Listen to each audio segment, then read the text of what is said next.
Hotman Paris itu gak ada apa-apanya sama saya. Kecil sama saya. Ya, bagaikan bumi dan langit.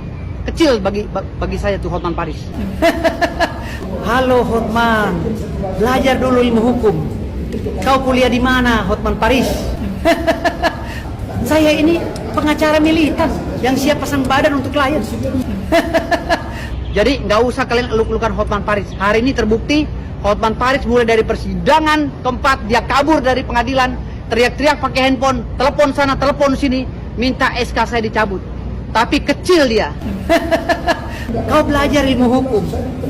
Hah? Teriak-teriak bagaikan anak bebek yang mencari induknya, mencari perlindungan.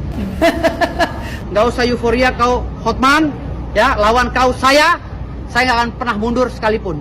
Orang bisa bilang kau besar, tapi untuk dengan saya, jangan coba-coba kau nggak ada apa-apanya sama saya. Suruh belajar lagi ilmu hukum Hotman Paris. Ya, doktornya dari mana dia? Bicaranya ngaco, literasinya nggak jelas, artikulasinya nggak jelas. Saya pengacara Ribo Dabo, siapa Hotman?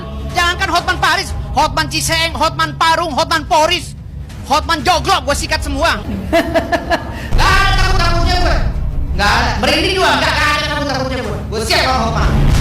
Gue bilang, Hotman Paris, Hotman Poris, Hotman Joglo, Hotman Ciseeng, gue sikat semua. Ya ingat, gue borong semua itu. Dan ada 4 nama yang disorot di BAP saya, yaitu 1 Rasman Nasution, 2 Firdaus, 3 yang juga mengucapkan kata-kata yang menimbulkan kehebohan, yaitu istrinya Rasman, namanya Ade siapa? Ade Suryani, dan juga kuasa hukumnya yang cewek yang mak-mak itu siapa? Elida Neti. Jadi ada 4 orang, Rasman, Firdaus, Elida Neti, dan Ade Suryani. Okay? Hal yang paling menyedihkan di sini dan yang sangat yang membuat perhatian khusus dari penyidik adalah semua kata-kata penghinaan, kata-kata kotor yang diucapkan terhadap majelis hakim dan pengadilan itu disiarkan secara live dari mulai awal sidang sampai akhir. Sebagai seorang pengacara itu kan punya kode etik yang dimana ketika dia mengangkat sumpah tidak boleh melanggar sumpah itu janjinya. Kebetulan atas perbuatan itu Kongres Advokat Indonesia telah memecat yang namanya Firdaus. Nah kemudian Kongres Advokat Indonesia juga pernah memecat namanya Rasman Nasution. Oke. Nah yang perlu ditegaskan di sini gampang. Kalau sudah dipecat, ya tidak boleh pengacara itu langsung pindah kayak lari dalam waktu seketika, nggak bisa. Tapi yang dilakukan adalah membela diri dalam Kongres atau Munas. Itu merupakan tahap tertinggi daripada menjatuhkan. Makanya kita lihat anggaran dasar ke suatu organisasi advokat dulu.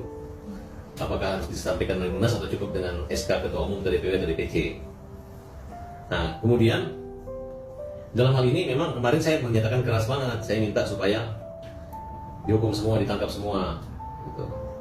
Tapi setelah saya renungkan kembali, saya pikir yang diproses hukum itu cukup terdakwa dan keluarga terdakwa yang teriak-teriak di pengadilan saja. Dalam hal ini pura-pura ninja maupun istrinya sebaiknya dia saja diproses. Tapi kalau pengacara ini sudahlah, kita minta bisa berobat, pengacaranya nggak usah dipidana. Pengacara udah dipecat itu udah lebih parah daripada pidana gitu.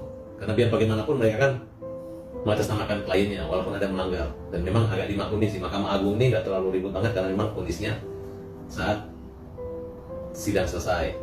Nah, yang paling banyak ngoceh itu adalah pura-pura ninja nih ketika di pengadilan. Itu saja. Dan kita minta supaya pada sidang berikut langsung dimasukin aja penetapan penahanan. Kami hanya meminta permohonan maaf kami diterima oleh Ketua Mahkamah Agung. Mana kemarin yang teriak-teriak gak takut dipenjara, gak takut diusir dari Indonesia itu yang mana? Sekarang tertunduk lesu ketika karirnya dibekukan. Kalau Bang Rasman ini kan katakanlah udah 2 kali ya melanggar kode etik. Dulu pernah dipecat oleh Pradi apa gitu, terus pindah lagi ke Pradi ini, terus nah sekarang melanggar lagi kode etik, jadi udah 2 kali ya. Ya mungkin itu udah pantas lah dibekukan. Tapi kalau Bang Firdaus ini menurut saya sih baru 1 kali ya. Paling gak yakin berapa ya, berbesar hati lah kasihlah peringatan dulu mungkin ya, karena ini baru 1 kali. Ya mungkin setelah ini dia akan lebih berhati-hati dalam bersidang, atau menjadi advokat menjadi lebih berhati-hati. Kalau Bang Rasman kan emang udah 2 kali, jadi katakanlah nggak ada kapoknya gitu kan.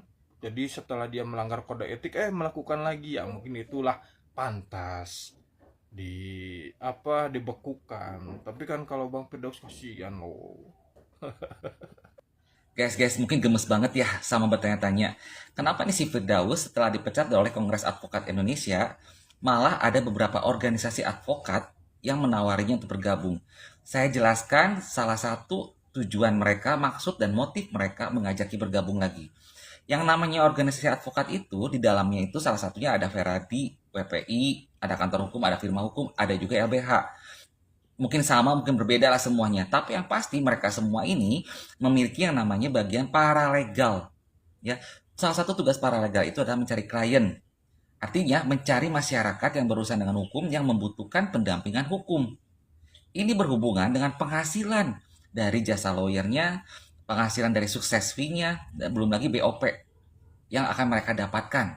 Nah, organisasi yang akhirnya menerima si Firdaus yang tadi di preskon itu disampaikan, mungkin menganggap si Firdaus ini sudah terkenal, sudah ada nama, walaupun namanya Firdaus di mata netizen itu tidak baik, saya bilang. Dengan harapan, dengan kehadiran si Firdaus dalam organisasi mereka, mampu membawa klien-klien baru, yang artinya membawa penghasilan-penghasilan bagi organisasi tersebut, agar organisasi tersebut terus dapat hidup. Karena ada beberapa kantor hukum yang saya lihat, itu malah tutup karena sudah tidak ada klien. Nah, satu-satunya cara supaya si Firdaus ini berhenti jadi pengacara dan tidak bisa lagi menjadi lawyer adalah benar, apa kata Hotman Paris, berita acara sumpahnya di MA harus dicabut. Maka dia sudah tidak bisa lagi menjadi pengacara. Makanya netizen yang gemes sama si Firdaus, yang udah ngelihat si Firdaus ini udah ngelantur, udah blunder, kita doakan aja supaya laporannya ke Pengadilan Jakarta Utara dan MA-nya ini bisa mencabut berita acara sumpah, karena sudah benar-benar terbukti dia tidak menghargai pengadilan. Dengan dia menginjak meja di pengadilan, walaupun itu sudah tutup pengadilan, tapi kan itu masih di ruang pengadilan. Nah, sayangnya lagi, organisasi yang merekrut si Firdaus ini, dia tuh tidak melihat bibit bebet bobotnya si Firdaus ini. Sama saja bagi saya itu, dia itu tidak mendukung si Firdaus untuk tidak menghormati ruang pengadilan loh. Parahnya lagi, ada beberapa organisasi advokat, bahkan pengacara nih ya, mereka tuh tidak mementingkan nasib kliennya. Yang mereka pikirkan itu adalah uang, dan uang. Terus ya mintain uang, sambil perkaranya nggak beres. Nah, nasib kliennya gimana? Nah, ini hal-hal seperti ini yang membuat masyarakat tuh banyak juga yang kecewa terhadap pengacara loh. Ya, makanya benar, kadang-kadang kita harus viral dulu, baru hukum bisa bertindak dengan baik. Kalau enggak susah. Emang benar, memang nggak semua pengacara seperti itu, tapi kelakuan seperti si Firdaus ini itu semakin menambah daftar hitam pandangan masyarakat terhadap lawyer loh.